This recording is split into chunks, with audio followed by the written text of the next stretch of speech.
Bienvenue sur VUGAB World Affaires TV, votre plateforme de référence pour décrypter les enjeux géopolitiques les plus complexes du continent africain et au-delà. Aujourd'hui, nous vous proposons une analyse exclusive et approfondie d'une décision historique qui pourrait bien faire trembler les fondations du pouvoir en Afrique des Grands Lacs.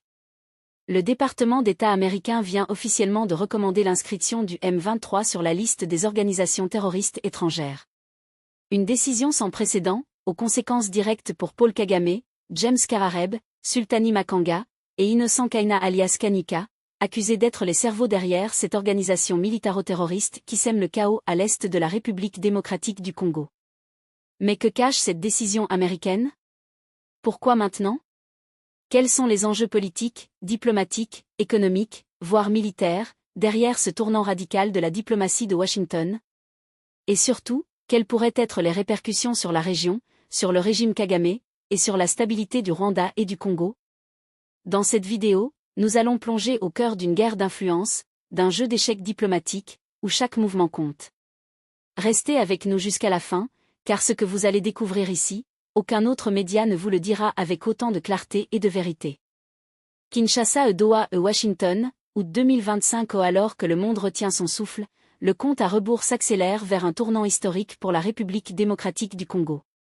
Le 8 août 2025, une date qui pourrait devenir aussi emblématique que l'indépendance de 1960, marquera peut-être la fin officielle d'une guerre de 31 ans par la signature d'un accord final entre la RDC et les groupes armés supplétifs du Rwanda, notamment le M23, l'AFC, Twirwaneho, et consorts. Ce processus de paix, orchestré à Doha avec le soutien diplomatique et stratégique décisif des États-Unis sous la houlette de Donald Trump, redéfinit non seulement la géopolitique régionale, mais inscrit la RDC dans une nouvelle ère. Un processus inédit, une négociation sous haute tension.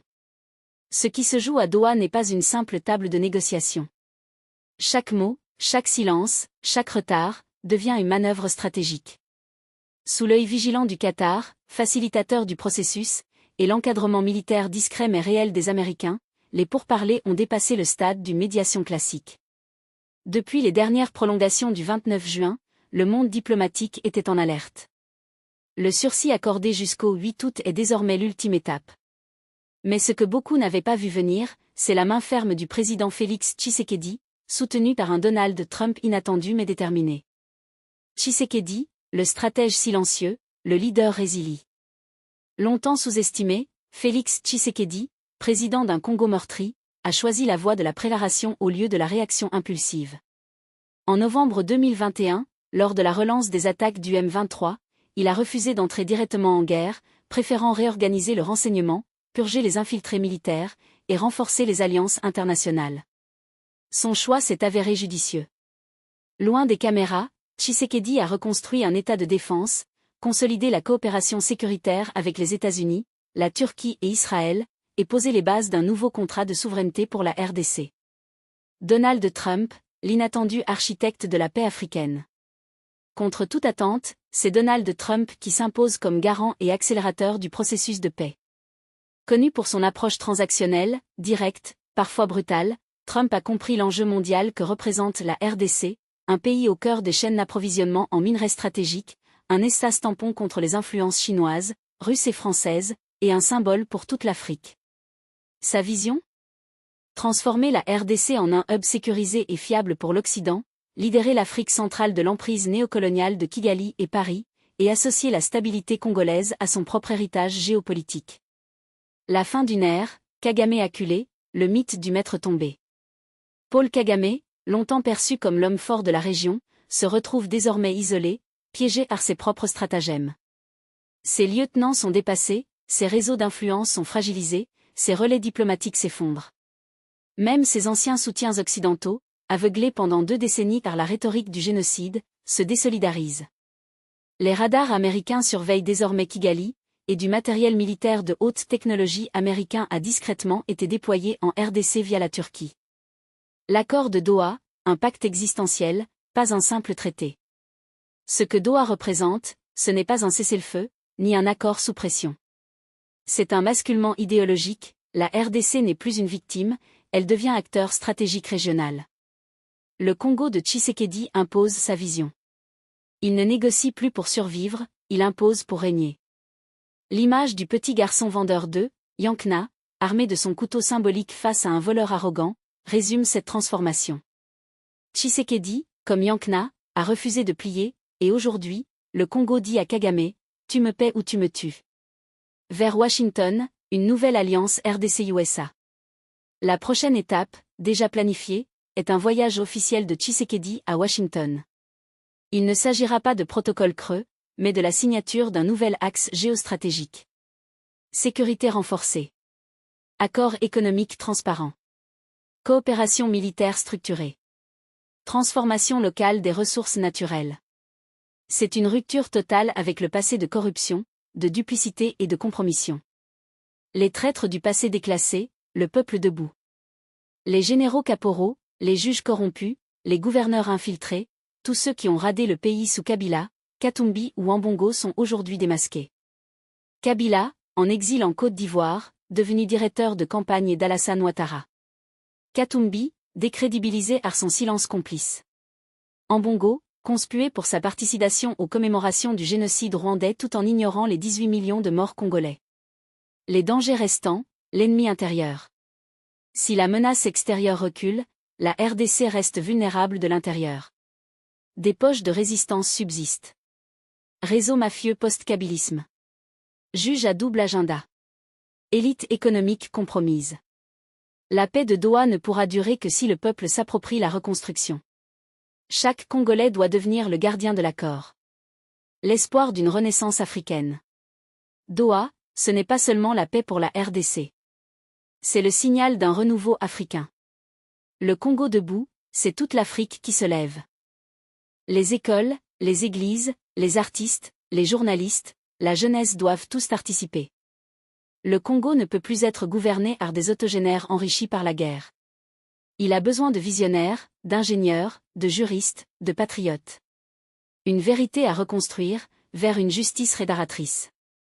Doha ne doit pas être l'oubli. Il doit être le début d'un processus de justice. Vérité sur les massacres. Commission Vérité-Réconciliation. Jugement des responsables. Réparation des victimes. Il faut briser le mensonge du récit rwandais, démonter les stratégies de Kagame et Museveni, dénoncer les complices multinationaux. Le Congo n'a pas vécu une guerre civile, mais une agression étrangère. 8 août 2025, un commencement, pas une fin. L'accord de Doha ne marque pas la fin de l'histoire. Il marque le début d'une nouvelle ère. Une ère où le Congo ne sera plus à vendre. Une ère où la souveraineté ne sera plus négociable. Mais cette ère ne durera que si les Congolais, de la diaspora comme de l'intérieur, la défendent avec fierté, avec rigueur, avec courage. Le monde regarde. L'Afrique espère. Le Congo se relève. Une nouvelle architecture régionale en construction. L'accord final de Doha ne redessine pas seulement les contours de la paix en RDC. Il réinvente toute l'architecture sécuritaire et diplomatique de l'Afrique centrale. En risant l'axe Kigali-Kampala utilisé pendant des décennies comme plateforme de prédation contre le Congo, la RDC repositionnée devient l'épine dorsale d'une nouvelle alliance continentale. Déjà, des signaux forts émergent. Le Burundi, longtemps marginalisé, retrouve une place stratégique aux côtés de Kinshasa. Le Soudan du Sud et la Centrafrique, autrefois zone tampon, cherchent à s'arrimer à ce nouvel ordre régional.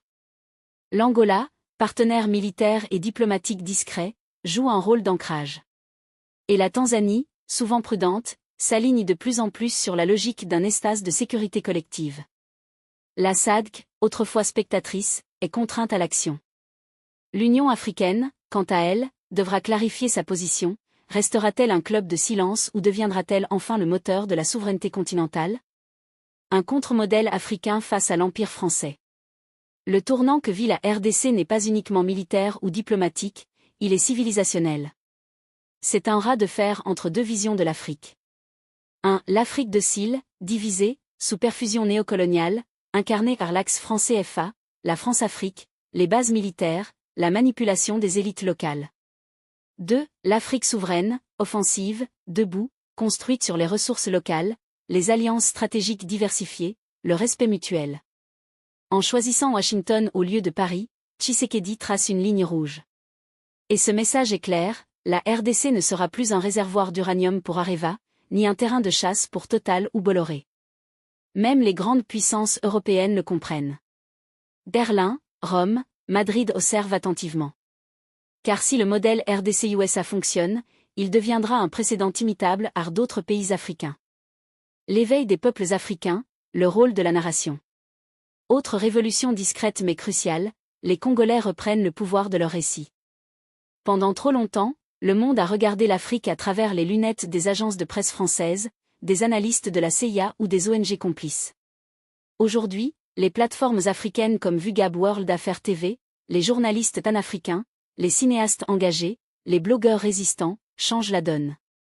Le Congo n'est plus une histoire racontée par d'autres. Il devient le narrateur. Cette nouvelle narration est une arme stratégique. Car celui qui contrôle le récit contrôle la perception. Et la perception détermine les alliances, les investissements, les sanctions, les soutiens. C'est pourquoi Kigali dépense des millions dans la propagande numérique. C'est pourquoi Paul Kagame a peur des mots. Car la vérité racontée par les victimes est plus puissante que les rapports fabriqués par ses alliés. Une république à réparer, le combat intérieur commence. Après la paix externe, commence la bataille interne. Car le plus grand ennemi du Congo n'a pas toujours été extérieur. Le système mafieux hérité du mobutisme, renforcé sous Kabila, est toujours là. Des noms reviennent. Des juges constitutionnels aux ordres de réseaux occultes. Des hommes d'affaires véreux ayant bâti des empires dans les marchés publics. Des députés millionnaires et analphabètes. Des universités privées devenues des machines à blanchir les élites incompétentes. Des ONG locales financées pour maintenir le chaos sous couvert d'aide humanitaire. L'accord de Doha ne suffira pas si la RDC ne fait pas sa propre révolution institutionnelle. Une révolution douce mais radicale, celle de la transparence, de la compétence, du mérite, de la justice. Sans cela, le pays retournera à ses vieux démons. Un pacte social à repenser, mobiliser la diaspora et la jeunesse. La victoire diplomatique de Tshisekedi doit s'accompagner d'un nouveau contrat social entre l'État et son peuple. C'est la seule garantie de stabilité durable. Et dans ce pacte, deux forces sont centrales. 1. La diaspora congolaise, souvent marginalisée, mais détentrice d'un savoir-faire, d'un capital et d'une crédibilité extérieure. 2. La jeunesse congolaise, première victime du chaos, mais aussi première ressource de demain. Les élites dirigeantes doivent enfin comprendre que le changement ne viendra pas de quelques discours à Kinshasa, mais d'une mobilisation nationale, ancrée dans l'éducation, l'accès à l'emploi, à la santé et à l'entrepreneuriat. L'accord de Doha, un modèle exportable pour l'Afrique. Au-delà du cas congolais, Doha peut devenir un laboratoire africain de résolution des conflits sans l'ingérence toxique de l'ONU ou de la France. Un modèle basé sur l'engagement direct des puissances stratégiques, USA, Turquie, Qatar. Une diplomatie de vérité, qui nomme les bourreaux et les complices sans détour. Un schéma où les peuples sont inclus comme acteurs et non comme figurants. Si ce modèle réussit, il pourra être répliqué au Mali, en RCA, au Soudan, en Éthiopie, voire en Libye. Doha n'est pas seulement une victoire pour Tshisekedi. C'est une promesse pour toute l'Afrique. Le Congo nouveau commence maintenant.